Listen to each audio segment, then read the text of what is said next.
última característica me desqualificou como discípulo de Jesus integralmente, né? E eu confessava para Samuel logo no início da semana e depois ontem, sexta-feira, com mais precisão, a respeito do dar frutos, né? Então me envergonha muito a minha frutificação, muito mais a minha falta de disposição para ir atrás de pessoas, pregar o evangelho para elas. E eu vejo pessoas meia parede comigo, na minha vizinhança, que carecem da presença de Cristo, carecem da presença de Jesus.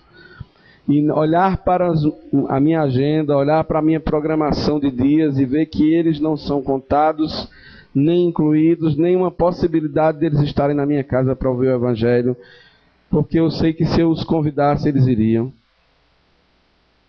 E de tantas vezes poder sair batendo de porta em porta na minha vizinhança, até aqueles que eu não conheço, e de ir no supermercado e transformar aquela ida no supermercado numa oportunidade de pregação do evangelho, de ir à feira, de ir ao shopping, de ir ao posto de gasolina e transformar aquela oportunidade numa oportunidade de dar um gancho, de dizer para aquela pessoa que Jesus o ama, que tem um propósito na vida dela.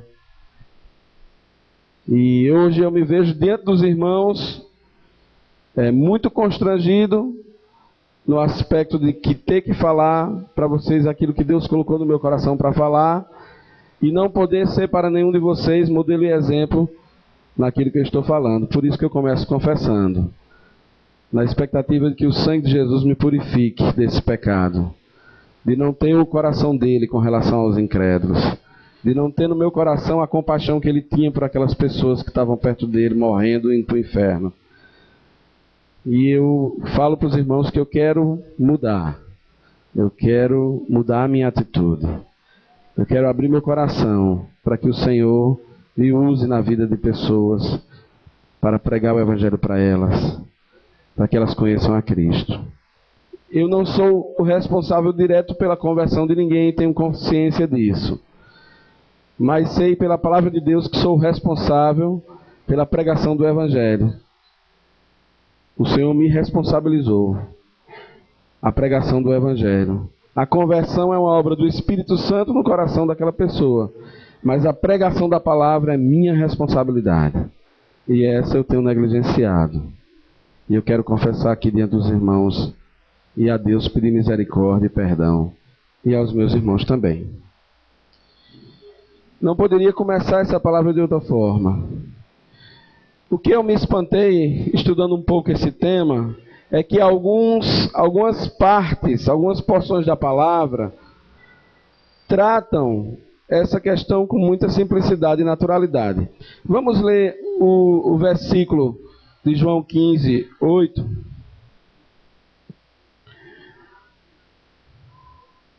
Que é o versículo base para essa característica.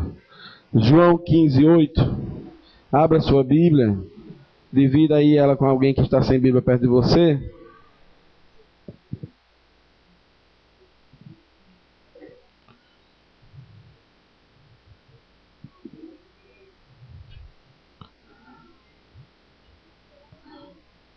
João 15, 8. Diz assim: nisto é glorificado meu Pai, em que deis muito fruto, e assim vos tornareis meus discípulos. Vou repetir. Nisto é glorificado o meu Pai, em que deis muito fruto, e assim vos tornareis meus discípulos. De cara, a gente pode destacar aí duas palavras fortíssimas nesse versículo. Primeiro é a palavra muito. Não é a palavra fruto, é a palavra muito. E a segunda palavra que eu queria dar destaque é são duas, né? Vos tornareis. Por que é muito forte essas duas expressões aí? Primeiro que o texto não diz que a gente vai se tornar discípulo de Jesus se a gente der fruto. Diz que a gente vai se tornar discípulo de Jesus se a gente der muito fruto. E o que é muito fruto? É muito fruto. Esse fruto aqui não está se referindo ao fruto do Espírito de Gálatas 5:22 que nós vimos ontem. Esse fruto aqui se refere a vidas. Vidas que são amadas, servidas, evangelizadas e que se convertem. Então o texto diz que a gente vai se tornar discípulo de Jesus se a gente der muito fruto. Não é fruto, não é algum fruto, não é pouco fruto, médio fruto, mas é muito fruto. Isso é forte, não é, gente? É ou não é? Imaginar que eu tenho 91, 2010, 19, né? 19 anos de convertido. E que eu tenho 12, 13 irmãos que eu acompanho. E que muitos desses não foi fruto da minha pregação, me envergonha grandemente. Não é muito fruto. Ter 5 anos de convertido e não ter uma pessoa que você evangelizou convertida, isso não é muito fruto. Ter um discípulo, 2 discípulos, isso não é muito fruto. Mas para se tornar discípulo de Jesus, deve dar muito fruto.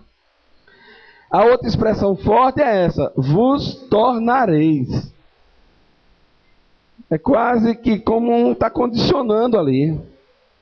Você pensa que é discípulo, mas você é discípulo mesmo, realmente, de fato, quando você dá muito fruto. E não é boa a nossa condição com relação a isso. Há entre nós alguns que faz 5 anos que não dão frutos, 3 anos não dão frutos, 6 anos que não dão frutos, 1 ano que não dá fruto. Na realidade, nesse ano, a igreja em Barbalha frutificou muito mais do que a igreja em Campina Grande. Vocês sabem disso? Inclusive, ontem foi batizado mais um lá. Ayrton. Ayrton foi batizado lá ontem em Barbalha. Ayrton. Foi batizado ontem. Olha, esse camarada era evangelizado desde a época que Silvano morava lá.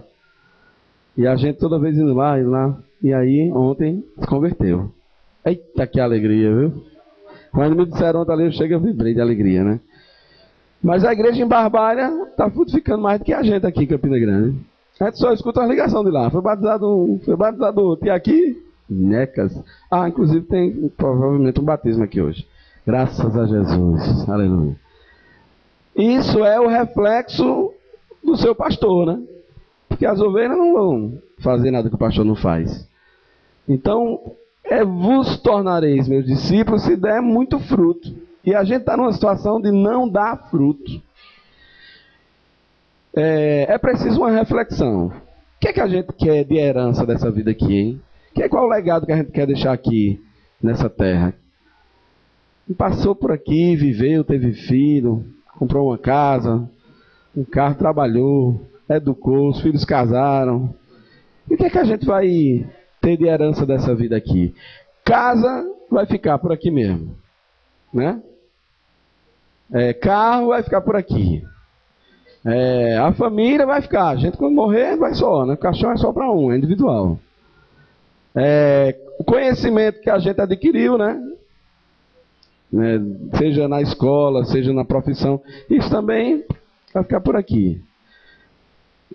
O que é que a gente pode fazer nessa terra, nesse tempo que estamos nessa vida aqui, que nos proporcione ter uma herança eterna? Fazer discípulos para Jesus. Ontem eu estava orando com o Toninho ali, junto com ele, pedindo misericórdia a Deus, assim: Toninho, o Senhor nos dê misericórdia, para que a gente entre a eternidade de braço dado, juntos, junto com a gente, estejam lá as nossas esposas, junto com a gente lá estejam os nossos filhos, todo mundo entrando na eternidade, nossos discípulos. Alguém que você prega o Evangelho, alguém que você fala de Cristo Jesus, alguém que você evangeliza, e essa pessoa se converte, ela se torna uma herança eterna, porque nós vamos estar juntos na eternidade. Do resto, tudo acaba por aqui. Até as relações mais nobres, mais valiosas, mais preciosas dessa terra, como a relação de marido e mulher, o casamento, que quando se está fazendo diz assim, até que a morte os separe, mas a morte é o ponto final de um casamento.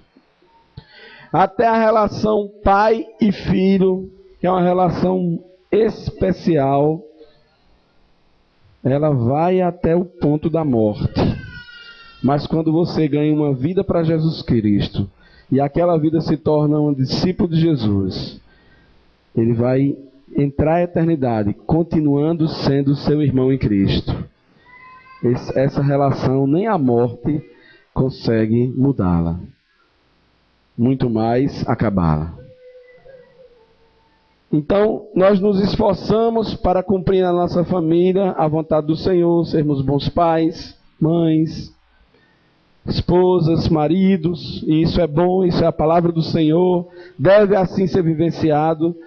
Mas por que o nosso esforço em frutificar é tão medíocre, tão pequeno? Se é a única herança que a gente vai levar para a eternidade. Por que somos tão gelados em relação à proclamação do Evangelho? Por que somos tão tímidos? Me desculpe a palavra forte, mas eu não encontro outra para falar comigo mesmo. Por que somos tão covardes de ter um ambiente como este nesta manhã, de tanta presença de Jesus Cristo, e não saímos daqui enlouquecidos para falar isso para as pessoas, para dividir esse amor com as pessoas, para falar para elas que tem um estilo de vida com Jesus, que elas nunca experimentaram, mas que é a coisa mais maravilhosa que existe, mais gostosa que existe, mais prazerosa que existe, e de quebra Jesus ainda vai dar um tchan na vida dela e deixar ela bem aprumadinha, mas que o melhor é Ele mesmo, é a presença dEle, é chorar com Ele, é sentir o que a gente sentiu hoje de manhã. Por que somos tão tímidos e covardes para dividir isso com alguém? Por que somos tão ávidos para falar dessa vida, das coisas dessa vida, das besteiras que tem por aí, da política? Vejo irmãos entre nós discutindo política, discutindo futebol. Por que perdemos tanto tempo com isso? E por que o nosso coração é tão gelado para falarmos de Jesus para as pessoas? É tão lindo uma conversão, não é verdade? Foi tão lindo a nossa conversão, não foi não? Esses dias lá em casa aconteceu uma coisa tão especial, muito especial. Maria José é professora lá no CEAI, e um dia ela convidou uma aluna dela, Cida. É a tua aluna, não era, mas na época não, era da escola, né? Não era aluna dela, era da escola. E ela convidou Cida para ir para o grupo caseiro, lá em casa. E Cida tornou-se uma frequentadora do grupo caseiro assídua. Ela mora no Tambor, depois da minha casa passa a linha no Tambor. Toda quarta-feira estava Cida lá. Às vezes ela faltava um ou outro assim, mas sempre que ela podia estava na quarta-feira lá com a gente. E participando ali de tudo do grupo caseiro. Chegava ela, os irmãos jantavam, quando chegava na sala ela já estava, toda arrumadinha, sentadinha lá. Pessoa maravilhosa, Cida. E foram passando os dias, e os irmãos foram amando Cida e evangelizando, Maria José se dando ali por ela, falando de Jesus e tal. Até que, determinado dia, por esses dias aí, Maria José e Sueli tem uma conversa com ela. E ela diz assim: eu quero Jesus. Nesse momento, ela estava também relacionando com Flauber, que é pastor da Presbiteriana, Flauber, que é meu vizinho lá, pastor da Presbiteriana. E ela foi trabalhar na casa de Flauber, ajudar nas tarefas da casa, e foi trabalhar na casa de Flauber. Então ela começou a receber de Deus ali na nossa casa, no grupo caseiro, e também começou a receber de Deus lá com Flauber e com a esposa. E chegou um dia que ela numa conversa com Maria José Sueli, ela disse assim: eu quero Jesus. O que é que eu tenho que fazer? Eu quero me batizar, eu quero Jesus, eu quero mudar de vida. Agora eu posso fazer um pedido? Aí eles disseram: pode. Ele fez: eu quero ser batizado lá na Presbiteriana, com o Flauber, o pastor Flauber lá. Mas eu quero, Maria José, que você cuide da minha vida. Eu quero ser discipulado por você. Aí beleza, né? Aí assim foi. Ela chegou para Flauber, foi conversar com o Flauber e disse: Flauber, pastor, me chama pastor, né? Pastor, eu quero ser batizado, eu quero Jesus na minha vida, eu quero ser batizado. Aí ele disse: olha, é porque é o seguinte, você vai ter que primeiro fazer um curso, alguma coisa assim. Ela fez: olha, faça o seguinte, pastor, me batize e depois que você me batizar, você me ensina. Aí você pode me ensinar depois que você me batizar. Rapaz, um homem de Deus não existe isso não. Ele pegou e batizou ela. Mas não contou conversa, batizou a menina. Chegou ela no grupo caseiro, batizada, feliz da vida, no aceio com a gente, foi aquela festa, né? E numa das conversas, na semana passada com Maria José ministrou para ela sobre andar na luz, sobre os primeiros ensinos, né? E ela, aí como são as coisas, eu estou falando esse testemunho, não tem nada a ver com frutificação, e tem tudo a ver, mas assim, como é lindo uma conversão. E o que me entristece é que a gente priva pessoas disso, de passar por essa experiência, porque a gente não fala de Jesus, né? Aí, ó a situação. Quando a gente está no grupo caseiro lá, aí chega Márcio. Não sei quantos de vocês conhecem Márcio. Márcio e Carol. Carol é prima de Flávio, e eles converteram. Estão lá no grupo caseiro também. E Márcio é novo convertido, mas é o cabo que mais proclama no grupo caseiro é Márcio. Aí ele já levou a irmã dele, está arrastando a irmã dele para todo canto. Silvana. Quem é essa Silvana? É uma professora do SEAI. Trabalha lá com Maria José, né? Olha o ciclo se fechando. E Cida, lembra de Cida, que é a que se converteu? Foi aluna de Silvana. E quando ela era aluna de Silvana, ela foi uma peste. Mas aquela aluna peste, que ela deu em Silvana, na professora, ela bateu na professora. Aí essas duas peças se encontram lá em casa, no sofá lá de casa. Detalhe, uma convertida, né? Que era Cida. A outra não. Aí na hora que tem aquela situação, aí Maria José conversa com ela por ali, com Cida por ali. Aí Cida disse para Maria José, né? Que tinha batido, minha professora, eu dei nela. Aí Maria José disse: não tem problema, você vai restituir, agora pedir perdão a ela por isso. Aí essa menina, Cida, chama a Silvana lá no grupo caseiro, no cantinho, e pede perdão a ela, porque havia batido nela. Mas que agora ela era convertida, ela era uma outra pessoa. E eu fico pensando ali, irmãos, como a obra de Cristo é linda na vida de uma pessoa. Como foi a nossa conversão, né? Como foi a nossa história. E isso não aquece o nosso coração para a gente falar para Maria, para João, para Sebastiana. A gente sempre tem nossas conveniências, nossos horários, nossas vergonhas, nossas responsabilidades. E privamos tantos de passar por esse momento. Nós precisamos investir em ter uma herança aqui nessa vida ainda. Não uma herança que vai ficar aqui, uma herança que vai conosco para a eternidade. As vidinhas que a gente pregar o evangelho, elas se converteram. A gente tem que entrar no céu, cada um com uma fileira assim, ó. Fruto da proclamação nossa. A gente tem que invadir os céus, cada um com uma tira de discípulos assim, ó. Tudo discípulo de Jesus, mas que foram evangelizados por nós. Uma das ordenações mais belas que eu já vi até hoje foi a de Marcelo Parceirão, lá em Aracaju.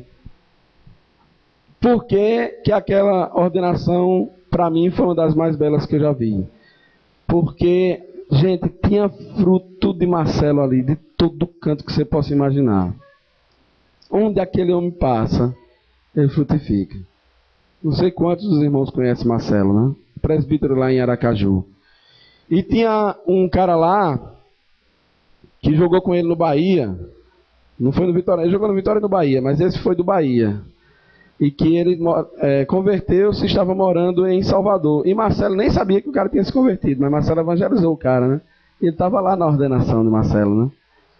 Então, essa obra de Cristo é muito linda, da transformação de um pecador num discípulo.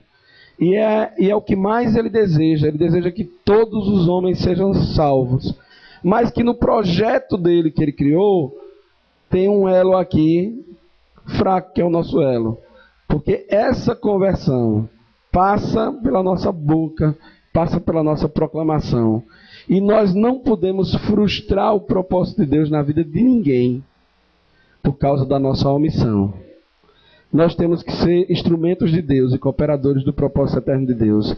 E quando eu fecho a minha boca por covardia, por medo, por conveniência, eu estou metendo o meu dedo numa engrenagem que Deus mesmo criou para cumprir a vontade dele.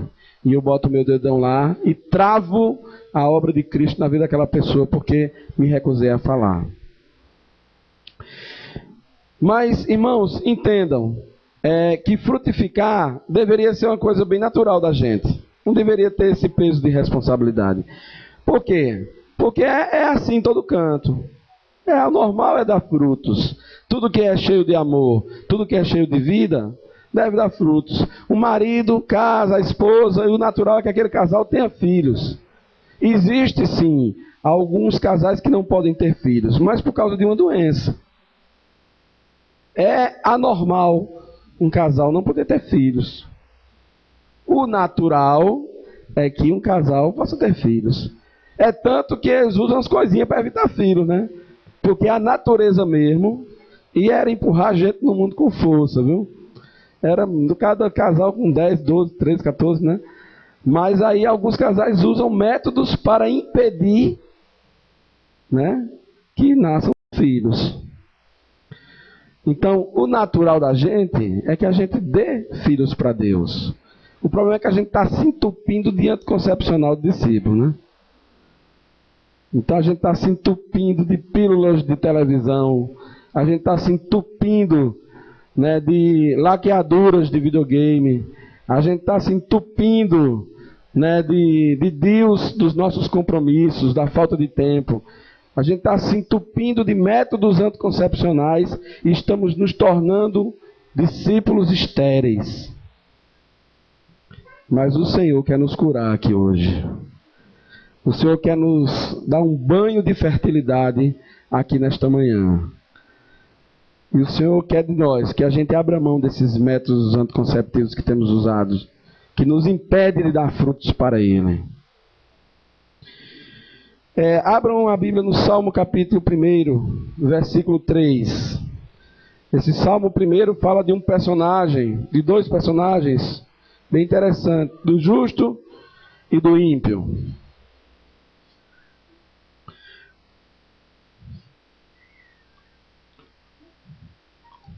Salmo 1, verso 3. O versículo 3 está falando do justo.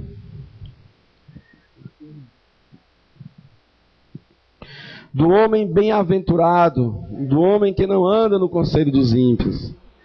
E no versículo 3 diz que esse homem é como árvore plantada junto à corrente de águas, que no devido tempo dá o seu fruto, e cuja folhagem não murcha, e tudo quando ele faz será bem sucedido. Diga assim: eu sou um bem-aventurado. Não, com essa fé não dá. A gente tem que encher nosso coração de fé naquilo que a gente está falando. Só eu que estou me esforçando para gritar aqui. Vocês estão com uma voz boazinha. Então vamos dizer de novo: eu sou um bem-aventurado. Eu sou um bem-aventurado. Amém. Por você ser um bem-aventurado, você vai dar o seu fruto na estação própria. Diga assim: eu vou dar fruto na estação própria. Eu vou dar fruto na estação própria. Amém. É natural a frutificação. É natural, é só deixar fluir o Espírito Santo. A gente é que está comprimindo a voz do Espírito Santo no coração da gente. É natural ir no supermercado, passar ali um pacote de arroz no caixa e dizer para aquela menina que está trabalhando, dizer, olha, o Senhor te abençoe, o Senhor te guarde. Jesus tem um propósito na sua vida. Se você não tem a clareza desse propósito, eu posso te explicar. Aqui não, mas a gente pode marcar para eu te explicar sobre esse propósito eterno na sua vida que Deus tem. É só deixar o Espírito Santo fluir. A vergonha que me dá a mim é o quanto eu tenho sufocado essa ação do Espírito Santo dentro de mim. Porque o normal é eu dar muito fruto. O normal é você dar muito fruto. O normal é a igreja dar muito fruto. Amém? Provérbios capítulo 11, verso 30.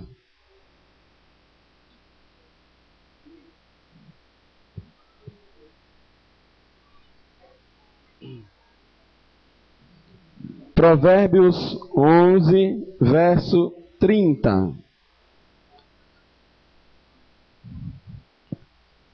O fruto do justo é a árvore de vida, e o que ganha almas, sábio é. Vou repetir. O fruto do justo, no lugar do justo aí, você pode estar seu nome, tá? Você é justo, bem-aventurado, filho de Deus, discípulo de Jesus. O fruto do justo é a árvore da vida, e o que ganha almas, sábio é. Gente, quer ver um negócio rentável? É ganhar almas para Jesus. E eu não estou falando de uma rentabilidade de dinheiro. Eu não estou falando de uma riqueza material. Eu estou falando de uma riqueza que nem a traça, nem a ferrugem pode destruir. Nem os ladrões podem roubar. Porque eles podem roubar as minhas posses. Eles podem roubar um carro, uma casa. Mas eles não podem roubar uma vida que se converteu a Jesus, que se entregou a Jesus, e que eu fui um instrumentozinho para pregar para ela. Isso ninguém lhe tira. Isso ninguém rouba. Isso é tesouro no céu. Isso é rentabilidade celestial. Não é no mercado financeiro, é no mercado celestial. Você está juntando riqueza na sua eternidade. Amém? O que ganha almas é sábio. Mateus capítulo 7, a partir do verso 15. Mateus 7, a partir do verso 15.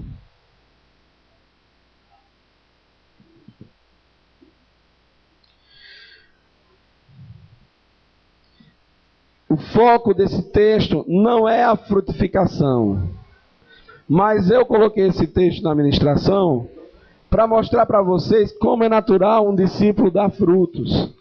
Porque a identificação de um falso profeta aqui nesse texto é os frutos dele. É os frutos dele. Então diz assim: acautelai-vos dos falsos profetas, que se vos apresentam disfarçados em ovelhas, mas por dentro são lobos roubadores. Pelos seus frutos os conhecereis.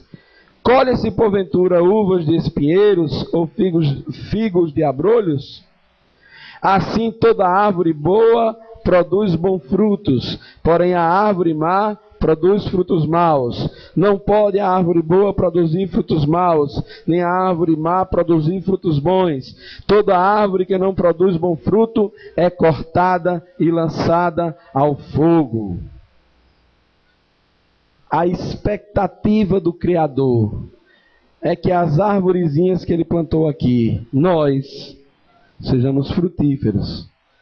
Porque não entra na cabeça de ninguém, inclusive na de Deus, que um discípulo não gere discípulos. Que um pé de maçã não dê maçã. Que uma videira não dê o seu fruto. Que adianta você ir numa parreira e olhar para lá e não encontrar uma uva. Então, é natural dar fruto. Nós temos que entender isso no nosso coração. O que não é natural é o que nós estamos vivendo. O que é forçado é aquilo que nós estamos vivendo. Nós estamos forçando a barra para não frutificar. Nós precisamos deixar o Espírito Santo fluir no nosso coração. E vai ser natural pessoas se converterem a partir da nossa pregação. Amém? Amém? Vai ser muito natural você dar fruto nesse ano de 2010. A gente tem aí meses pela frente. A gente tem abril, maio, junho, julho, agosto, setembro, outubro, novembro, dezembro. Você pode até dar mais fruto esse ano, em 2010, do que você deu na sua história todinha de discípulo. Só é a gente deixar o Espírito Santo fluir no nosso coração e nos usar como instrumentos. Amém? Você crê nisso? Você quer frutificar esse ano? Eu quero dar frutos para Jesus esse ano. Amém. Agora, como é natural a gente dar fruto, há consequências para quem não dá fruto. E aí onde a porca torce o rabo. É exatamente porque quando você na sua casa planta uma árvore frutífera, você faz um tipo de investimento nela. Você cuida dela, você agua ela, você tira os garranchos. Um formigueiro se instalou ao lado. Você vai na rua, compra veneno de formiga, taca nela, mata elas tudinho. Porque você quer ver aquele investimento que você fez. Você quer ver aquele pezinho de árvore frutífera crescer e você ter a alegria de chegar lá e colher um mamão, e colher um limão, e colher uma laranja, e colher, sei lá, feijão, milho, tudo que se planta, né? Por que que com Deus tem que ser diferente? Porque há tanto Deus está nos limpando, nos ajeitando, nos cuidando da gente, tirando as crecas. Será que Deus não tem essa expectativa no coração de que a gente dê frutos para Ele? Será que não há um anseio no coração de Deus para ver a gente bater de porta em porta? Para ver, nós temos aqui 170 pessoas, sei lá, 200 pessoas. A gente tem aqui 15, 20, 30, 50 casas disponíveis. Gente, o alvo pode ser pequeno, mas o fruto vai ser grande. Porque se cada um de nós fizer o medíocre alvo de frutificar uma vida daqui para o final do ano, esse retiro ano que vem dobra de tamanho, e a gente não pode nem fazê-lo aqui, porque não tem lugar para reunir. São 50 casas que tem aqui. Se nessa semana cada uma dessas casas se motivar a convidar o seu vizinho para tomar uma refeição com você, e você abraçá-lo, orar por ele, falar um pouco de Jesus para ele, são 50 famílias alcançadas nesta semana. São 50 famílias evangelizadas numa semana. Se eles vão se converter ou não vão, é uma obra do Espírito Santo. Mas o duro é ter 50 casas disponíveis e pouquíssimas famílias sendo evangelizadas. O duro é isso aí. Então a gente vê algumas consequências na palavra para quem não está dando fruto, né? Tem misericórdia, Jesus de mim, Senhor. Marcos capítulo 11. Vamos lá. Marcos capítulo 11. A partir do verso 12.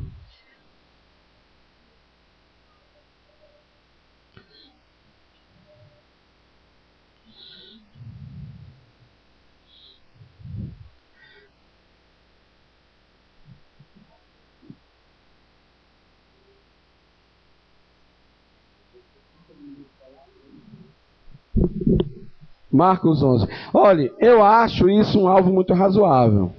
Eu acho isso um alvo muito razoável. Mas vocês se sintam na liberdade, porque o Espírito Santo vai apropriando a palavra no coração de cada um, e ele vai aplicando essa palavra aí, e cada um vai fazendo os seus alvos. Mas eu acho um alvo muito razoável que cada um de nós aqui, nesta semana, convide alguém. Essa pessoa não recebeu o convite, tudo bem. Mas convide alguém para ir para a sua casa ouvir o Evangelho. Ou se a pessoa não puder, você ir na casa dela ouvir o Evangelho. Não é um alvo muito razoável? Eu acho, pequeno inclusive. É ou não é? Eu não consigo ler a resposta de vocês. Estão uns com cara de assustado, outros com cara de cabeça na guilhotina. Vamos relaxar. Pense o seguinte, hoje é domingo. Até domingo que vem, cada família aqui se compromete a convidar alguém para ir na sua casa ouvir o Evangelho. Olha que eu não estou dizendo assim, cada pessoa. Estou dizendo cada família. Que um vai ajudando o outro no início, né? Ali. É um projeto familiar. De levar uma pessoa incrédula para sua casa para ouvir falar de Jesus. Ou, se ela não puder ir para sua casa, você pegar a sua família e ir até a casa dela para falar do Evangelho lá. É razoável ou não é esse alvo? É atingível ou não é? Quem quiser se comprometer comigo, não, que eu vou até ficar de costas. Quem quiser se comprometer com Jesus Cristo e fazer isso, fique em pé. Fique em pé mesmo. Se quiser, né? Eu já estou em pé, porque eu quero. Eu já sei o dia que eu vou levar, quem eu vou convidar. Amém. Pode sentar, meu irmão. Agora Jesus viu. Os anjos já anotaram. Está registrado no cartório celestial. Qualquer não em relação a esse sim é pecado. Então a gente deu o primeiro sim aqui, a gente tem que dar o outro sim quando a gente sair daqui. Amém? Amém. Você se anima a fazer isso? Amém. Eu quero. Já separei, minha sexta-noite é só evangelização aos incrédulos. Além da quinta na praça, mas a gente fala daqui a pouco sobre isso. Vamos lá, Marcos capítulo 11, Luciano vai me ajudar aqui, graças a Jesus Cristo. Lê o versículo 12, 13 e 14, Luciano. E no dia seguinte, quando saíram de Betânia, teve fome. E vendo de longe uma figueira que tinha folhas, foi ver se nela acharia alguma coisa. E chegando a ela, não achou senão folhas, porque não era tempo de figos. E Jesus, falando, disse à figueira: nunca mais coma alguém fruto de ti. E os seus discípulos ouviram isto. Agora lê o 19 e 20, do mesmo capítulo, 19 e 20. E sendo já tarde, saiu para fora da cidade. E eles, passando pela manhã, viram que a figueira se tinha secado desde as raízes. Caramba! Que oportunidade aquela figueira teve, né? Mas a bichinha não teve jeito para ela. Está muito claro, há uma expectativa no coração de Deus que a gente dê fruto. Aqui Jesus procurou um fruto, estava com fome, olhou para a figueirinha, não tinha nada. Aí ele, pá! Deu ali o veredito para ela. Aí, alguns dias depois, não sei quanto tempo depois, ele voltou no outro dia, né? Ele voltou pelo caminho, quando os discípulos olharam para aquela figueira, meu amigo, deve ter dado uma tremedeira do dedão do pé ao cabelo da cabeça, viu? Porque a figueirinha tinha secado todinha, começando da raiz até em cima. Gente, que o Senhor tenha misericórdia de nós, mas nós precisamos saber que não só as nossas ações têm uma repercussão, têm uma consequência, mas a nossa omissão também gera um tipo de consequência sobre a nossa vida. Quando a gente se lança na frutificação, há uma graça de Deus tão grande sobre a nossa vida. Primeiro, porque quando a gente dá, a gente recebe. Na reunião geral de domingo, quem quiser testemunhar sobre como foi a evangelização na semana, pode nos procurar com antecedência, a minha Samuel, os líderes, e contar esse testemunho, que seria bom a gente ouvir domingo que vem uns testemunhos sobre como foi a evangelização, a proclamação. Porque eu tenho certeza que seremos grandemente edificados quando a gente partir para pregar o evangelho para as pessoas. Que a gente vai se encher de gozo, de alegria, de ânimo, de fé. Quando a gente abrir a boca para dizer alguém assim, olha, Jesus mudou minha vida, ele pode mudar a sua. Isso é evangelização, gente. Ah, eu não sei o que falar. Podem decorar essa frasinha aí.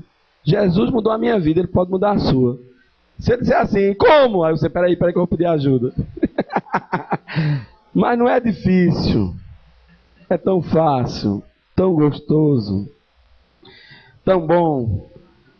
Mas o Senhor está de olho. Aquele que não dá frutos pode secar. Lucas 3:9. Lucas 3:9.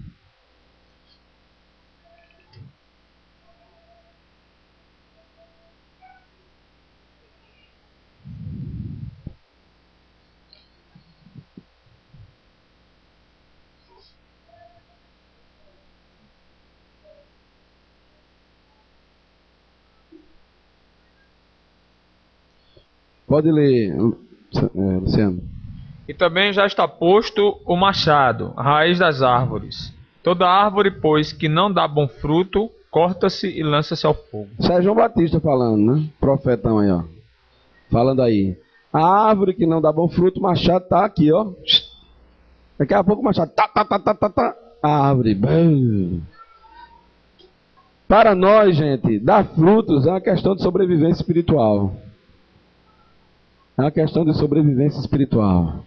Porque nós fomos salvos para isso.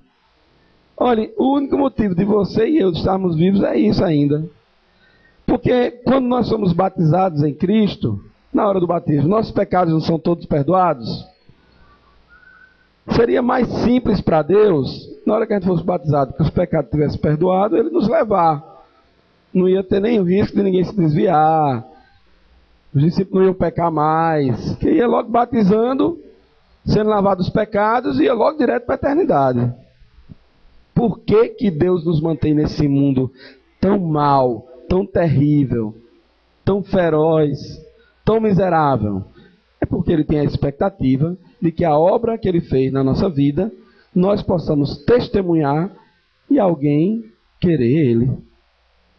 Essa é a única razão da gente estar aqui ainda.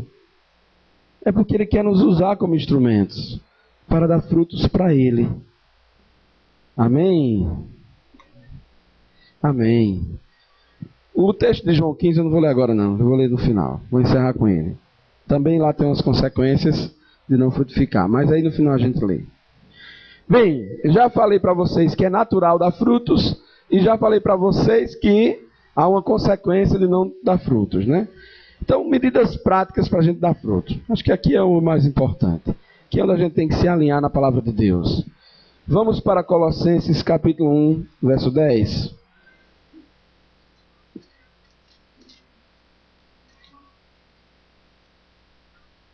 Colossenses 1:10.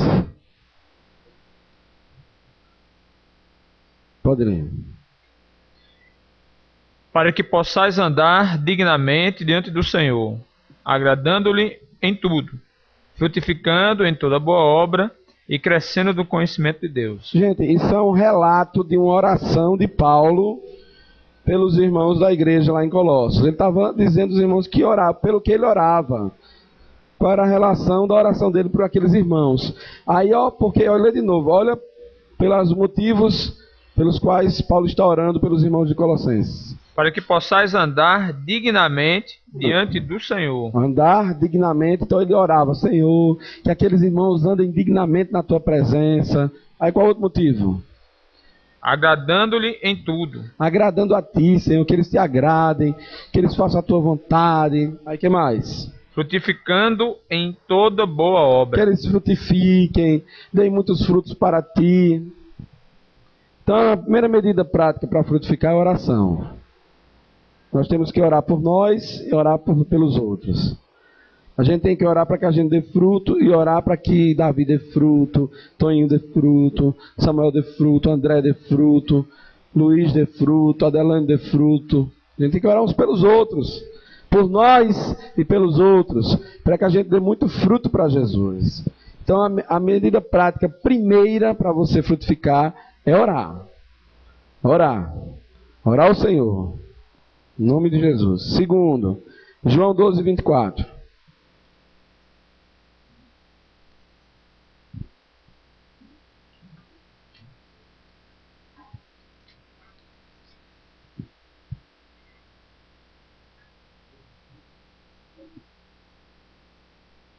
João 12:24.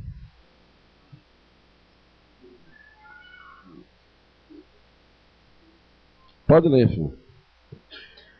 Na verdade vos digo que se o grão de trigo caindo na terra, não morrer, fica ele só. Mas se morrer, dá muito fruto. Pronto. Aqui ele está fazendo uma analogia com Jesus Cristo, né? Jesus Cristo morreu na cruz, era preciso Jesus morrer para que a partir da sua morte tivesse vida, né? Tanto de gente que já se converteu de quando Jesus morreu para cá, não é brincadeira, né? Muita gente. Logo no início ali, 5 mil, depois mais 8 mil, não sei quantos mil, milhares e milhares e milhares de discípulos durante toda a história da humanidade. Tudo isso porque um grão de trigo morreu. Né? O grão de trigo lá morreu, Jesus morreu, e a partir da sua morte trouxe vida. Como é que a gente podia aplicar isso na vida da gente? É que para dar fruto, a gente tem que morrer. Eu tenho que morrer. Lembra do tronozinho que o Samuel tanto falou aqui? No nosso coração tem uma cruz e tem o trono. Quem é que tem que estar no trono? Quem? Jesus. Quem tem que estar no trono? Jesus. E a gente está onde? E cruz é o quê? É instrumento de morte. Então, para a gente dar fruto, a gente tem que morrer. Então, eu tenho que deixar minha programaçãozinha, aquele dia ali. Eu vou abrir mão daquele diazinho, daquela noitezinha, daquela programação, para poder evangelizar. Estou cansado, a semana foi de muito trabalho. O trabalho me consome, mas eu preciso pregar o evangelho para alguém. Tem que morrer nessa hora. Tem que morrer o nosso eu. João 15. Vamos ler do versículo 1 até um bocado aí. Onde até que vai? Abra aí João 15.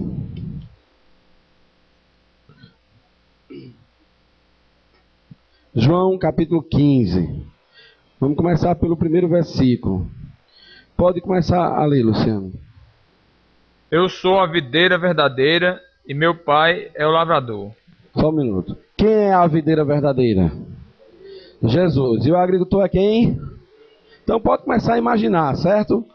Um pé de uva ali. Esse pé de uva é Jesus. Mas quem cuida desse pé de uva é o pai, tá? Eu sou a videira, meu pai é o agricultor. Continue. Toda vara em mim que não dá fruto, atira e limpa toda aquela que dá fruto, para que dê mais fruto. Pronto. Nessa planta, nessa videira, existem 2 tipos de galhos. Pelo menos até aqui nesse versículo existem 2 tipos de ramo. No meu diz ramo, meu tradução diz o quê? Vara. Vara, né? Os galhos. Tem todos aqui estão permanecendo na videira, né? Quer dizer assim, todo ramo que estando em mim, então todos estão em Cristo. Todos nós estamos em Cristo, convertidos aqui, todos estão em Cristo. Só que alguém pode estar em Cristo e não está dando fruto. Por quê? Por problemas em Cristo? Não, por problemas nele, né? Porque não prega, porque não ora, porque não vai atrás. Diz, todo ramo estando em mim não der fruto, ele o corta. Quem vai cortar? É Jesus? Não, é o agricultor. Quem é o agricultor? O pai. O pai, né? O pai. Então diz que na hora que tem um ramo que está ligado a Jesus, e que esse ramo não está dando fruto, isso imediatamente dispara a necessidade do agricultor ir lá e cortar. Agora, tem outro tipo de ramo. Tem um ramo que, estando ligado a Jesus, dá fruto. Aí o que é que o agricultor faz com esse ramo? Limpa. Limpa para quê? Dê mais fruto. Eu vejo, assim, entendo esses dias aqui, sexta, sábado e hoje, como esteja acontecendo isso. Como o agricultor olhou para nós com muita misericórdia. Deixa eu dar uma limpada nesses ramos aqui. Tirando. Está nos limpando para que a gente dê mais fruto. Para que a gente frutifique.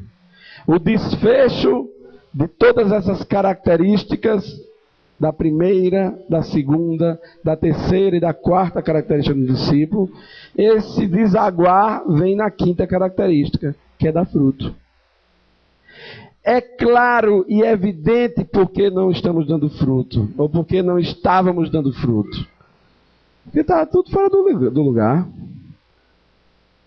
que teve de confissão de pecado aqui esses dias, dava para anotar uma carreta, uns carretas aí fora.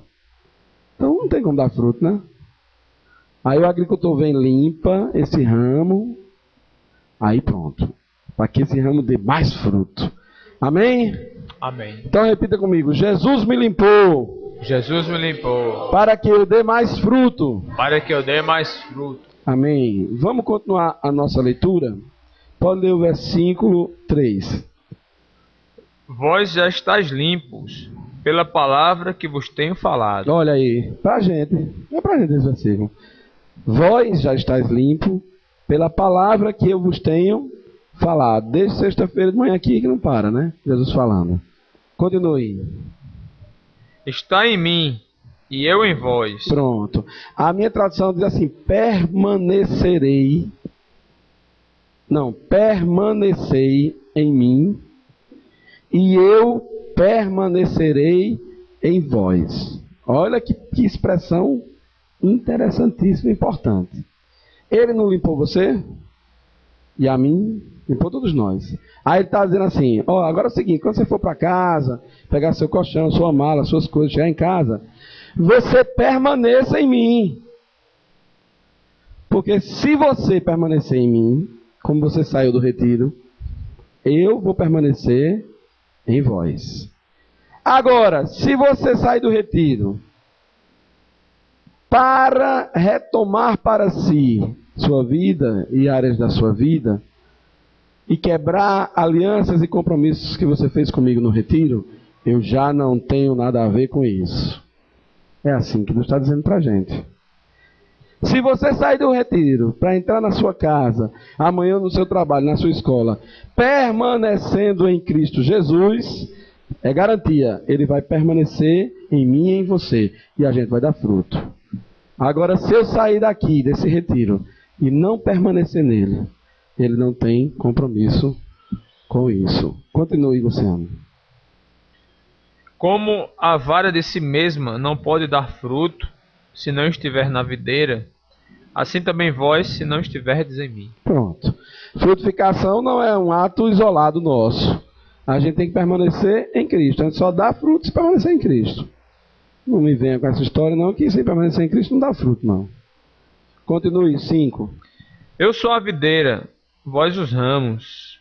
Quem está em mim e eu nele, esse dá muito fruto, porque sem mim nada podeis fazer. Eu vejo aqui Jesus dizendo assim, olha, discípulos, é simples, a coisa é simples. E funciona. Eu vejo Jesus falando mais ou menos assim, não se avestem. A coisa é simples, e dá certo, e funciona. Não é invenção não, é convicção, tenha certeza. É só o seguinte, vocês permanecem em mim, porque o ramo que permanece em mim, e eu permaneço nele, esse ramo dá muito fruto. Lembra como dar muito fruto era grande para a gente, quando a gente disse assim, quando a gente leu o versículo seguinte, né? Que se eu der muito fruto, eu vou me tornar discípulo. Mas nesse versículo, a gente vê o dar muito fruto como apenas uma consequência da gente permanecer em Cristo. E ele permanecer em nós. Se eu permaneço nele, e ele permanece em mim, não tem como. Vai dar muito fruto. Por que não está dando fruto? Porque eu não estava permanecendo nele. Tampouco ele estava permanecendo em mim. Lê o seguinte. Se alguém não estiver em mim, será lançado fora como a vara, e secará, e os colhem, e lançam no fogo, e ardem. Ai, Cristo. Vamos parar por aqui. Bem, então é isso aí. Minha palavra acabou. O que eu posso testemunhar para os irmãos é que, apesar de reconhecer falhas profundas na minha vida com relação à frutificação, depois de tudo que eu ouvi na palavra e ouvi da parte do Senhor, eu saio daqui animadíssimo, a ligar para alguém, a marcar com alguém, a quinta-feira, contar os dias para chegar quinta-feira para ir para a praça, para estar lá com os irmãos, para pregar o evangelho, né, no domingo, se eu puder arrastar alguém comigo para a reunião geral, já fruto dessa proclamação, eu quero arrastar comigo, ao invés dessa palavra que me desqualifica, trazer ao meu coração desânimo, ela me desqualificou, mas ela me mostrou aquilo que Deus quer na minha vida e que Ele vai em mim e eu nele fazer com que eu me torne frutífero. Espero que o Espírito Santo também aproprie essa palavra no coração dos irmãos desta maneira. Amém? Amém. Que Deus abençoe Samuel da palavra. Obrigado, Luciano.